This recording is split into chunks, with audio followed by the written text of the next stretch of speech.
মহাজন বলছেন ভিক্ষা যদি করতে হয় কৃষ্ণের নামে ভিক্ষা করা ভালো, ভিখারি হওয়া ভালো। কেন? সংসারে প্রত্যেকটা মানুষ এরা সবাই ভিখারি। আপনাকে মালিক সাজিয়ে রেখেছে, অভিনয় করে আপনার ধন কেড়ে নিচ্ছে।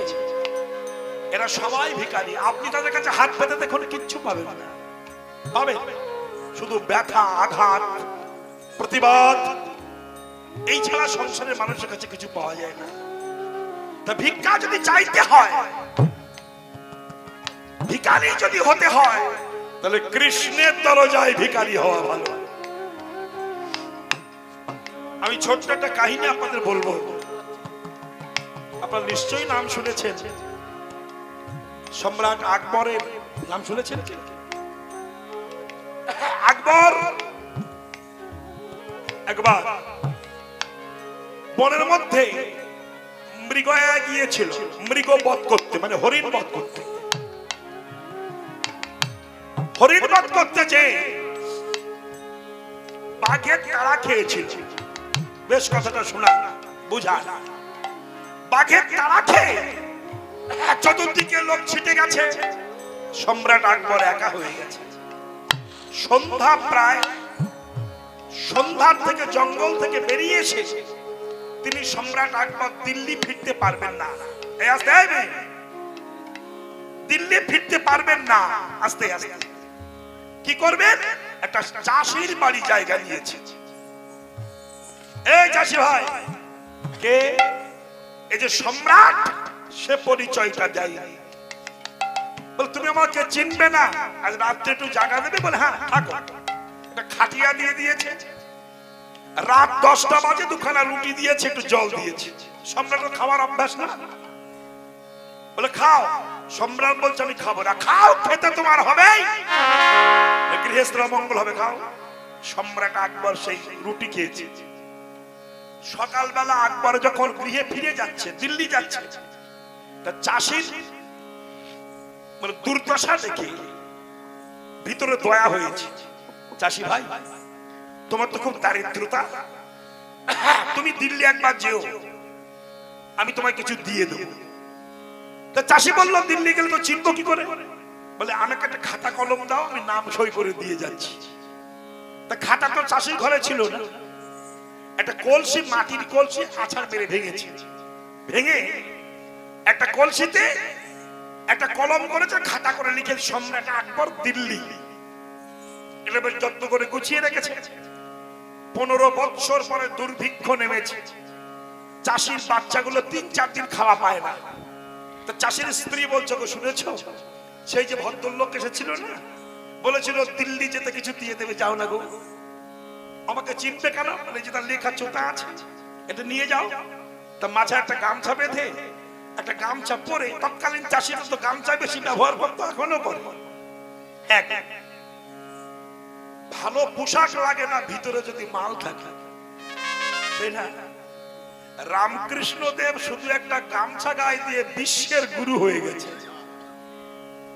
দোকানে যদি মাল থাকে বেশি সাজানো লাগে না, খরিদ্দার এমনি আসে। তা গামছা পরে দিল্লি গেছে চাষি। দিল্লির রাস্তার লোককে ডেকে, ভাই কি ব্যাপার? এই বলতে পারো আকবরের বাড়ি কোথায়? কেন? আকবর আমাদের সম্রাট। ও বলছে তোমাদের সম্রাট হতে পারে, আমার বাড়ি রুটি খেয়েছে। বলে প্রমাণ? এই দেখো তার জুতা আছে। ব্যাস, সে সম্রাটের সই চেনে। দেখলো হ্যাঁ সম্রাটের সই করা, সম্রাট আকবর দিল্লি। বললো ভাই ক্ষমা করে দিও, আমার ভুল হয়েছে, চলো। গেছে চাষিকে নিয়ে একেবারে বিশাল অট্টালিকার উপরে রত্নখচিত সিংহাসনে আকবর সম্রাট রাজমুকুট পরিধানে বসেছেন। আর গামছা পরে ভিতরে ঢুকে বলছে, আকবর ভাই কেমন আছো?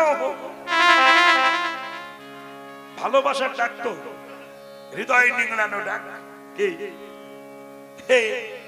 বুদ্ধি শোনাবার, ও কাকা ও কাকা, মধুর ডাক ডাকে। ওর মধ্যে কোনো রসকস নাই, কিন্তু ওই যে কাকা বলে হৃদয় দিয়ে ডাকে, বড় ভালো লাগে। তা সম্রাট এই আকবর ভাই কেমন আছো? আকবর দেখলো এ তো সেই 15 বছর আগের সেই বন্ধু, রুটি খেয়েছিলাম। বসো বসো ভাই, বলো বলো কেন এসেছো? শোনো এসেছি তো ওই জন্য, তোমার সাথে কথা আছে। কি কথা? ও বললো দাঁড়াও। সম্রাট বলছে, আকবর বলছে দাঁড়াও, আমি একটু পরে তোমার সঙ্গে কথা বলছি। কেন? সে সময় সন্ধ্যার পূর্ব মুহূর্তে নামাজের টাইম। মুসলমানরা যত বড় বদমায়েশ হোক, হিন্দুদের যত বড় ক্ষতি করো, আর যাই বলো, সময়ে সময়ে নামাজটা পড়ে। আর হিন্দু জাতি এরা যাই করুক না কেন সব সময় ফেসবুকটা দেখে, এ হলো সমস্যা।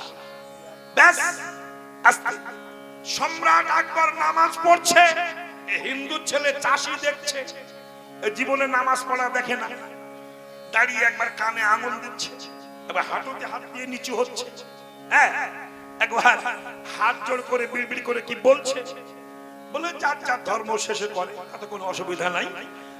এখন হিন্দু ছেলে জীবনে দেখিনি, নামাজ পড়ে মুখ মুছে এসে বলছে বলো ভাই কেন এসেছে? তখন চাষি বলছে আগে তুমি বলো ওখানে দাঁড়িয়ে কি করছিলে? বলছে আল্লাহকে আরাধনা করছিলাম, আমাদের তো ঈশ্বর আছে, উপরওয়ালাকে আরাধনা করছিলাম। তা করছিলে হাত জোড় করে এরকম কোষ মতো করে বুলবুল করে কি বলছিলে? না বলছিলাম হে মালিক, তুমি তো আমাকে মালিক করে রেখেছো, হে মালিক তুমি যদি আমার মালিকানা কেড়ে নাও আমার মালিকানা চলে যাবে। তো হে মালিক তুমি আমাকে খয়রাত দাও, ভিক্ষা দাও, আমাকে খয়রাত দাও, এই খয়রাত মানে ভিক্ষা দিয়ে আমি জগৎকে দান করি। হে মালিক তুমি ভিক্ষা দাও, আমি জগৎকে দেব, তবে জগতের মালিক হয়ে থাকবো। হে মালিক তুমি আমার মালিক আর আমি এই জগতের মালিক। হে মালিক তুমি ত্রিজগতের মালিক আর আমি এই জগতের মালিক। হে মালিক তুমি আমার মালিক করে রাখো, খয়রাত দাও, ভিক্ষা দাও। চাষি বলছে আমি শালা এক ভিখারি, এসে দেখছি ও এক ভিখারি, তো কবার ভিক্ষা চাও দিনে? বলে 5 বার। শুনে মাথা খারাপ হয়ে গেছে, তাহলে এবার বাড়ি যাই। আকবর বললে কিছু চাইবে না, বলবে না? না, বলতে এসেছিলাম কিন্তু তোমার কাছে বলার মতো আশা আমার নাই, আমি বাড়ি যাই। বাড়ি এসেছে, বউ বলছে কিছু আনলে? বলে কি আনবো? আমি জনম ভিখারি, জীবনে একবার ভিক্ষা করতে গেছি, আর যার কাছে ভিক্ষা করতে গেলাম সে দেখলাম দিনে 5 বার ভিক্ষা করে। আমি ভাবলাম ভিক্ষা যদি করতেই হয় তবে ভিখারির কাছে ভিক্ষা করব কেন? ও যে মালিকের কাছে ভিক্ষা করে, আমি সেই মালিকের কাছে ভিক্ষা চাই। হরি বল হরি বল হরি বল। আমি সেই মালিকের ভিখারি হব। তা জগতে যদি মালিক হতে চাও আমার গোবিন্দের দরজার ভিখারি হয়ে। সে হলো মালিক আর আমরা হলাম মালিক। কি বললাম? মালিক। মাল ছিল, লিক হয়ে বেরিয়ে সেই একমাত্র মালিক। অতএব ভিখারি সহায়, সেই হলো মালিক। তাহলে মা জানেন আমি এই সন্তানের মা হয়ে কি হব? আমি ত্রিজগতের মা হব। সচিমা কি জানতেন না যে আমার নিমাই চলে যাবে? নিমাই যখন সন্ন্যাসে গেল, সচি তো পাঠিয়েছিল, মানে নিমাইয়ের বাপও যেত না, এটা সত্য। সচিমাতা নির্জনে বসে বসে কাঁদছেন, নিমাই চলে যাবে। নিমাই যে বলছে মা তুমি কাঁদছো কেন গো? বলছে নিমাই কেন যে কাঁদে তুই জানিস না? নিমাই বলছে মা আমি জানি তুমি কেন কাঁদো। কেন বলতো? মা আমি সন্ন্যাস নেব তাই। ঠিক বলেছিস বাবা। মা আমি সন্ন্যাস নেওয়ার আগে তুমি এত কাঁদছো, আমি চলে গেলে তুমি কত কাঁদবে? আমি কথা দিচ্ছি আমি সন্ন্যাসে যাব না। এই কথা যেই বলেছে সচিমাতা মুখটা চেপে ধরেছে। নিমাই বাজে কথা বলবি না। কেন? তোকে সন্ন্যাসে যেতে হবে। এই হলো মা, এই হচ্ছে মা। এরকম মা না হলে এমন পবিত্র সন্তান হয়? ঈশ্বরচন্দ্র বিদ্যাসাগর প্রথম মাইনের টাকা দিয়ে মায়ের জন্য একটা শাল কিনেছিল, জানেন? তা মাকে যখন শালটা দিচ্ছে, মা এই শালটা তুমি গায়ে দিও। ঈশ্বরচন্দ্র বিদ্যাসাগরের মা বলেছিল বাবা ও শাল তুই ফেলে দে। কেন? সেদিন আমি শাল গায়ে দেবো যেদিন গ্রামের সমস্ত মা শাল গায়ে দিতে পারবে, সেদিন আমি শাল গায়ে দেবো। এই হলো মা, সর্বসুখের সুখী। ব্যাস। তাই বললো নিমাই রে তোর সন্ন্যাসে যেতে হবে। নিমাই বলল মা তুমি কাঁদছো তাও যেতে বলছো? তখন শচী বলেছিল নিমাই তুই চলে না গেলে আমি তো কৃষ্ণ বলে কাঁদার সুযোগটা পাবো না, আর তুই চলে না গেলে জগতের চিত্ত উদ্ধার হবে না। বাবা তোকে যে যেতে হবে। নিমাই বলল মা তুমি কাঁদছো তাও যেতে বলছো? বলছে হ্যাঁ। কেন? শোন নিমাই, তুই কাঁদবি দেশ বিদেশে, আমি কাঁদবো ঘরে বসে, উভয়ের কান্না একত্রে মিশে যেদিন বহাবে প্রেমের বন্যা, আমি সেদিন হব ধন্য কন্যা। নিমাই বলল মা তুমি যখন আমার জন্য এতটুকু ত্যাগ করলে, তবে আমি বলে যাচ্ছি মা, সন্ন্যাস নেওয়ার পরে হাতে করে রান্না করে ডাক দিও আমার নাম ধরে, আমার মনে রইল ভাবো পৃথিবীর যে প্রান্তে থাকি এসে তোমার হাতের খাবার খাবো। শচী বলল নিমাই আজ বেঁচে আছি তাই আমার হাতের খাবার খাবি, যেদিন থাকবো না সেদিনের কথাটা তো বললি না। নিমাই বলছে মা তোমারে এড়াতে শকতি নাহি গো আমার, তব গর্ভে জন্ম নেব আরো 2 বার। আমি আবার আসবো, আমি আবার লিমিটেড টাইমের মধ্যে তোমার গর্ভে আসবো। কেন? পরিত্রাণায় সাধনা। মা সত্য যুগে তুমি ছিলে কর্তমিস্ত্রী দেবহূতি, আমি তোমার গর্ভে কপিল দেব এসেছিলাম।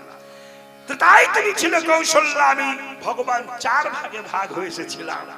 তারপরে তুমি ছিলে দেবকী, আমি তোমার কাছে এসেছিলাম। কলিতে তুমি শচী মাতা, তোমার মতো মা না হলে আমার মতো ব্যক্তি আসা যাওয়া করতে পারবে না মা। আমি আবার আসবো, আমি আবার আসবো। শেষ জন্ম বৈষণ্য কোণে হরিনাম দিয়ে তারাবো জীবগণে।